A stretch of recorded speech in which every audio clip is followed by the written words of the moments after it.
Thanksgiving had barely settled into its rhythm when my mother's voice cut through the clatter of silverware. She was leaning toward Aunt Linda, smiling in that way she does when she's certain she's the authority in the room. "Oh, Lena?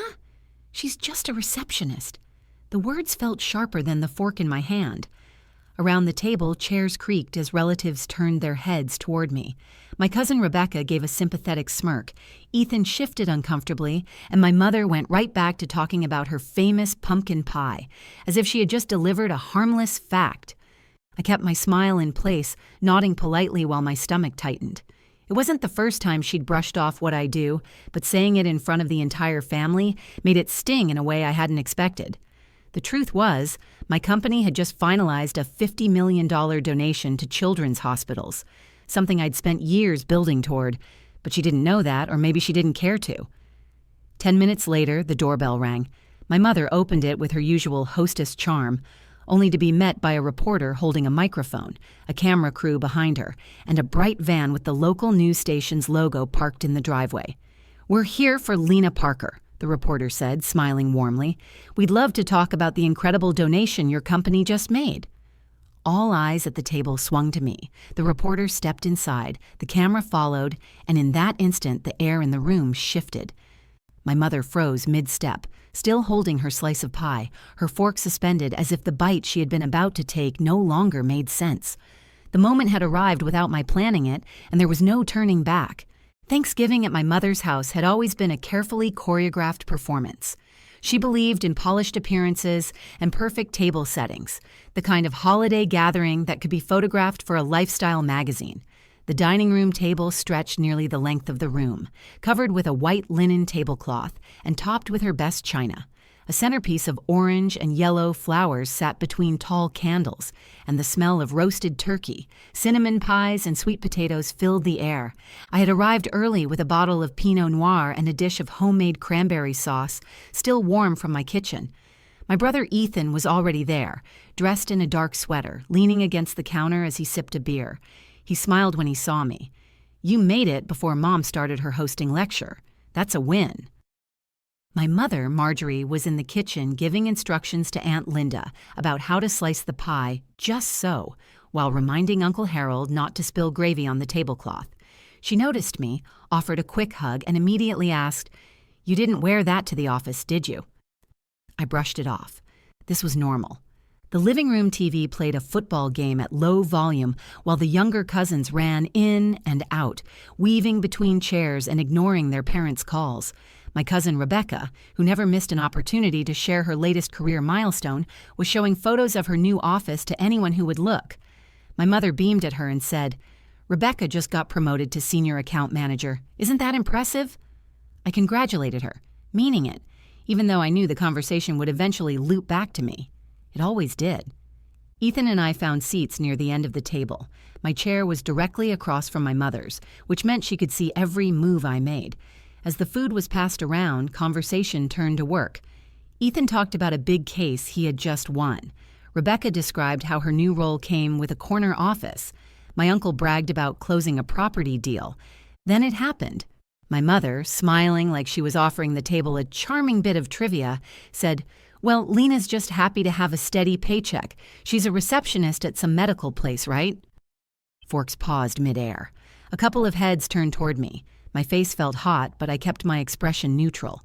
I wanted to point out that I was not a receptionist, that I was the founder and CEO of a growing health tech company with offices in 3 states, and that I had just orchestrated the largest donation in my industry's history.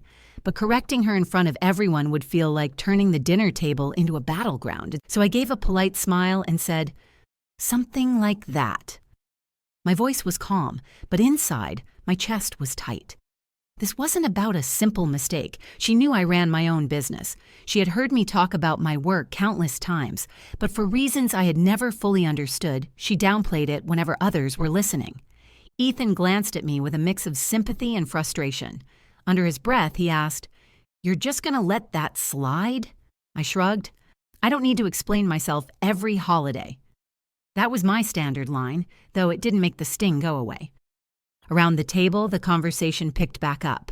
My cousin Michael launched into a story about his fishing trip, and my mother nodded along as though nothing had happened. I focused on my plate, carefully cutting into my turkey, trying not to imagine the expression on her face when she learned about the news she had been ignoring all year. The truth was, the last 12 months had been the most significant of my career. My company, Parker Health Solutions, had developed a breakthrough pediatric diagnostic tool that was now being used in hospitals across the country. We had closed major contracts, doubled our staff, and just last week finalized a $50 million donation to children's hospitals nationwide. It was the kind of story that would have made any parent proud, but I had stopped expecting that reaction from my mother a long time ago. Growing up, her praise was reserved for achievements that fit into her version of success. Titles, salaries, and recognition she could casually mention at church or to her friends over coffee. My path had been different. I had taken risks, built something from nothing, and succeeded without the safety net of a corporate ladder. To her, that never seemed to count in the same way. The thing about Thanksgiving in our family was that every seat at the table came with an unspoken role. Ethan was the golden child, Rebecca was the rising star, and I was the quiet one who supposedly kept busy at work. That was how she liked the narrative, and that was how she presented it to anyone who asked. I took a sip of wine and forced myself to focus on the positives. My father had been a quiet supporter before he passed away, and I often thought about how he would have reacted to this moment. He would have smiled, leaned back in his chair, and said something like, "That's my girl." The memory made me both proud and a little sad.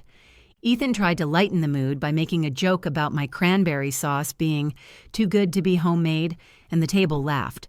I smiled, appreciating the effort. He knew exactly how to cut through the tension without drawing attention to it.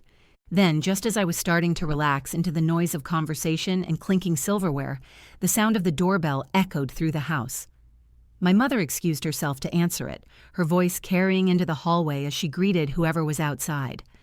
I heard her tone shift from polite hostess to something closer to surprise.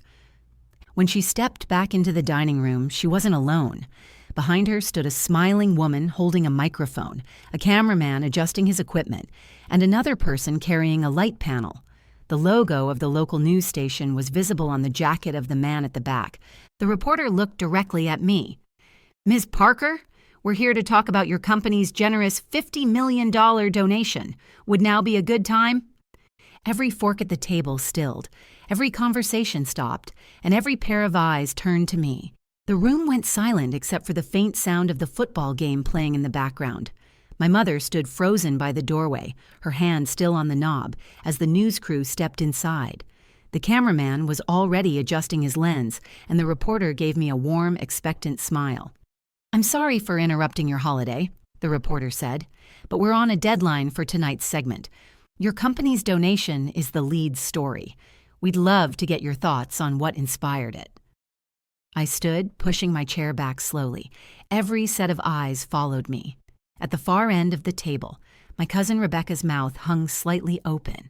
My uncle, who had been talking nonstop about real estate deals all night, suddenly had nothing to say. Ethan gave me a small, knowing smile. My mother blinked, looking between me and the reporter. "Donation? I'm sorry, there must be a misunderstanding. My daughter works the front desk at some clinic. You must be thinking of someone else." Her tone was half confused, half certain she was right. The reporter's eyebrows lifted slightly. "We confirmed the name and address this morning. Miss Parker, you're the founder of Parker Health Solutions, correct?" I met her gaze. "Yes, that's me." A ripple of shock moved around the table. I could feel it. Some relatives leaning forward, others exchanging glances, all of them reevaluating what they thought they knew about me. Ethan stood, placing a hand on my shoulder as if to anchor me. "You've got perfect timing," he told the crew. "We were just talking about work." My mother's lips pressed into a thin line. She stepped aside as the reporter motioned toward the living room. "We'll just set up over there," the cameraman said, wheeling in his tripod. The smell of turkey and cinnamon seemed to fade, replaced by the metallic scent of tension. As the crew unpacked their equipment, my mother hovered nearby. "Why didn't you tell me?" she whispered sharply. "I did," I replied without looking at her. "You didn't hear me." Her face tightened. This is not how I wanted Thanksgiving to go. This isn't about you, Mom, I said quietly. It's about the hospitals and the kids who will benefit from this. Back at the table, my relatives were whispering. I caught fragments. 50 million, her company, health tech, the words circling like sparks in dry grass. My cousin Michael finally spoke up. Wait, so you're not a receptionist? His tone was half joking, half serious. I gave him a brief smile. Not even close. Ethan chuckled, trying to ease the growing awkwardness, more like a CEO who just made national news. The crew finished setting up, and the reporter invited me to sit on the couch. Bright lights flicked on, washing the room in a glow that made the Thanksgiving decorations in the background look like part of a staged set. My heart pounded, not from nerves, but from the surrealness of having my personal and professional worlds collide in this way. The interview began. The reporter asked about the origins of Parker Health Solutions. I explained how I had started in a small rented office with one part-time assistant, how we developed a diagnostic tool that could detect pediatric illnesses faster than traditional methods, and how the technology was now in use in over 200 hospitals. She asked what inspired the $50 million donation, and I told her about my father, a pediatric surgeon who had dedicated his life to children's health before passing away 5 years ago. As I spoke, I could see my mother out of the corner of my eye. She stood rigidly, arms crossed, her expression unreadable. I couldn't tell if she was angry, embarrassed, or something else entirely. She didn't move. She didn't interrupt. She just listened, which was rare. The cameraman occasionally panned to the table, capturing the reactions of my family. Some looked proud, others looked stunned. Ethan kept nodding at me like he'd known this moment was coming all along. When the reporter asked about the future of the company, I said, "We're focused on making this technology accessible to every children's hospital in the country, regardless of location or budget. The donation is just the beginning. We want to save lives, not just make headlines." That line seemed to land with everyone in the room. Even my cousin Rebecca, who had always treated family gatherings like networking opportunities, looked genuinely impressed. The interview wrapped up with a handshake and a thank you from the reporter. The crew began packing their gear, chatting quietly among themselves. I stood, smoothing my sweater, and turned back toward the dining room. That was when I realized the real tension wasn't in the interview. It was in what would follow. The news crew would leave, and we would all be left at the table together. My mother's silence was louder than anything she could have said. Ethan grinned at me as I walked past. "Guess you're not going to be the quiet one at the table anymore." I smirked, but my mind was still on my mother. She hadn't congratulated me. She hadn't asked a single question. She just sat back down in her chair, picked up her fork, and stared at the slice of pie she had bragged about earlier, as though it was the only thing in the room that made sense to her. I returned to my seat, my appetite gone. The football game continued on the TV, the cousins went back to their conversations, but under it all, the shift in the air remained. My professional life, which I had kept separate from these gatherings, was now laid bare in front of the very person who had spent years minimizing it. The battle wasn't about whether my mother knew what I did for a living. It was about whether she could ever see me for who I really was. And from the way she kept her eyes down, I wasn't sure she could. The news crew had packed up their gear, thanked me for my time, and stepped back out into the chilly Ohio evening. The sound of the van's sliding door shutting was followed by the crunch of tires on the driveway. When the front door closed, the room felt smaller, heavier. I returned to my seat, and the family began to move again, passing dishes and making small talk, though the earlier hum of conversation had lost its energy. My mother sat at the head of the table, still holding her fork. She had not looked directly at me since the interview ended. Ethan leaned toward me. "That was something. You handled it perfectly." I nodded, keeping my voice low. "Thanks. I didn't expect it to happen here." From down the table, Rebecca asked, "So your company really gave $50 million. How does someone even decide to do that?" Her tone wasn't mocking.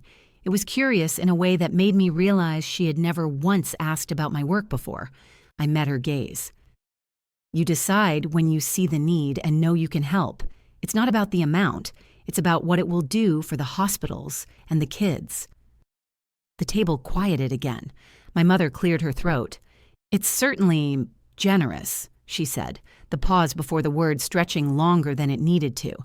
"But I don't understand why I'm hearing about it from a television crew." There it was. Not pride, not curiosity. Resentment that she hadn't been the one to tell the story first. I set down my napkin. "I've been telling you about the company for years. I've invited you to events, sent you press clippings. You always change the subject. I stopped trying because I thought you weren't interested." Her eyes narrowed slightly. "That's not true. I just didn't think it was relevant to the family." Ethan gave a short laugh. "You've been telling everyone she's a receptionist. How is that relevant?" "Ethan," my mother said sharply, "this isn't your business." He leaned back in his chair. "It is when you humiliate her in front of everyone." I put a hand up to stop him. "It's fine. I'm used to it." But the truth was, I wasn't fine.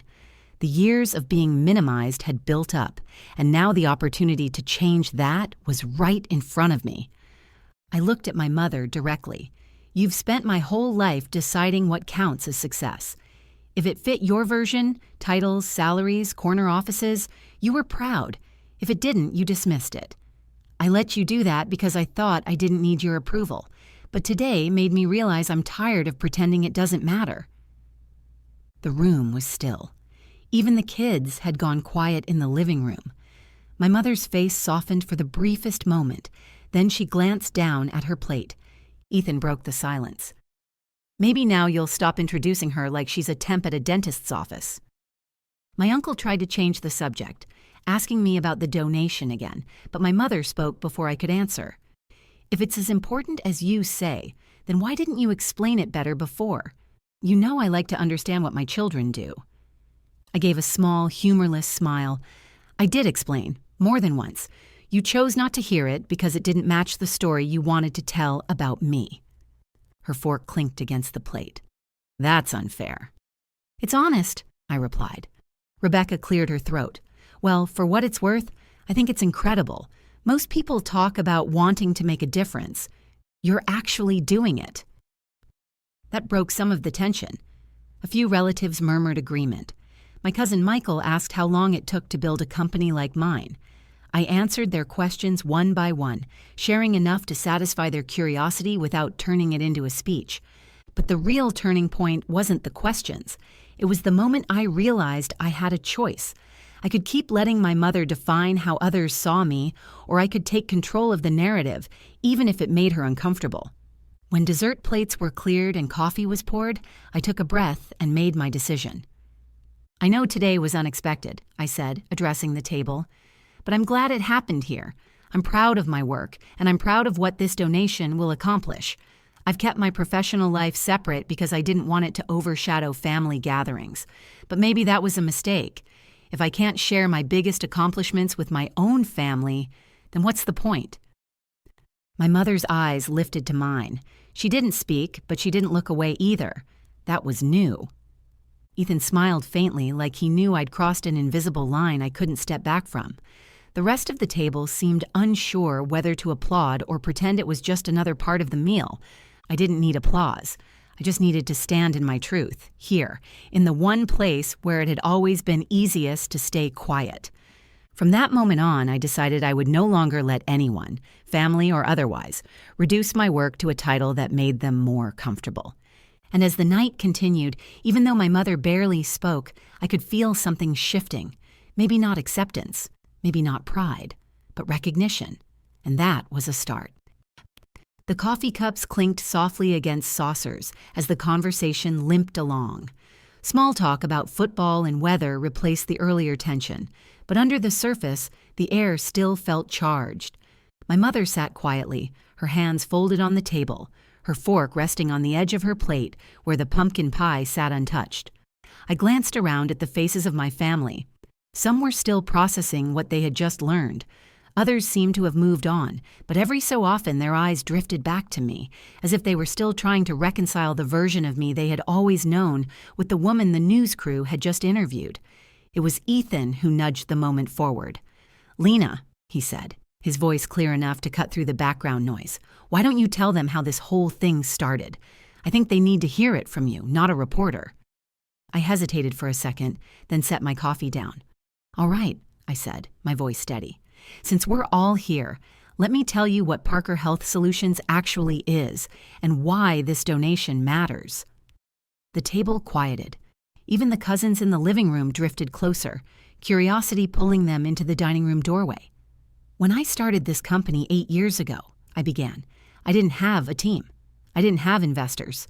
I had a laptop, a small office space I rented above a laundromat, and an idea. My father, most of you remember him, was a pediatric surgeon. He used to come home late, still in his scrubs, and talk about the cases that stuck with him. One thing he always said was how hard it could be to catch certain conditions early enough to make a real difference." I looked toward my mother. Her expression softened slightly, her eyes flicking away and back again. I wanted to fix that, so I worked with researchers and engineers to create diagnostic tools that could detect illnesses earlier and more accurately. At first, hospitals didn't take us seriously. We were too small, too new. But I kept pushing. I made calls, I took meetings, I begged for pilot programs. Eventually, we got a break, and from there, it snowballed. Now our technology is in over 200 hospitals across the country. I could feel the shift in the room as people began to understand that what I did wasn't just a job, it was a mission. As for the donation, I continued, it came from a place that's deeply personal. There are hospitals in rural areas that can't afford the equipment we make. Kids in those towns deserve the same chance at early diagnosis as kids in big cities. So we're providing the equipment and the training for free. That's what the $50 million is for. It's not charity for the sake of publicity. It's about saving lives. Silence followed. Not awkward, but thoughtful. Ethan gave me a small nod, his pride clear. My cousin Rebecca looked down at her plate, almost embarrassed at the way she had once dismissed me. My mother finally spoke. "I didn't know it was like that." Her voice was quiet, almost fragile. I kept my tone even. "You didn't ask." Her eyes dropped to the pie in front of her. "I thought you were just doing office work." "I've been doing the work of my life," I said. "And I would have liked you to know about it, not so you could brag to your friends, but because you're my mother." The words landed between us, heavier than anything the reporter had captured on camera. For the first time all evening, she didn't have a quick reply. Ethan leaned back, breaking the stillness with a smirk. Guess that's one way to shut down the receptionist story. A few people chuckled, but I didn't laugh. This wasn't about winning a point. It was about finally being seen. My uncle asked how long I planned to keep running the company. I told him I had no plans to stop. My cousin Michael asked if I traveled for work. I explained how I split my time between offices in different states. The questions kept coming, and I answered them all, not with arrogance, but with the calm of someone who finally didn't have to hide or downplay her own achievements. Through it all, my mother stayed quiet. She listened. She didn't interrupt or try to redirect the conversation. She didn't dismiss anything I said. When the plates were cleared and the table was stripped of its linen cloth, people began gathering their coats. Hugs were exchanged, leftovers packed into foil containers. The house returned to the quiet hum that comes at the end of a long holiday. As I slipped on my coat, my mother came to stand beside me. She still held that slice of pie, now barely touched, as if she had forgotten about it completely. Her voice was low. "You could have told me like this before?" I met her eyes. "I tried, Mom, more than once." She looked away, her lips pressing together. I didn't realize. I thought about telling her that she hadn't wanted to realize, but I let it go. Not because I wanted to protect her feelings, but because I had said what needed to be said. She would have to decide for herself what to do with it. Ethan gave me a pat on the back as I walked out the door.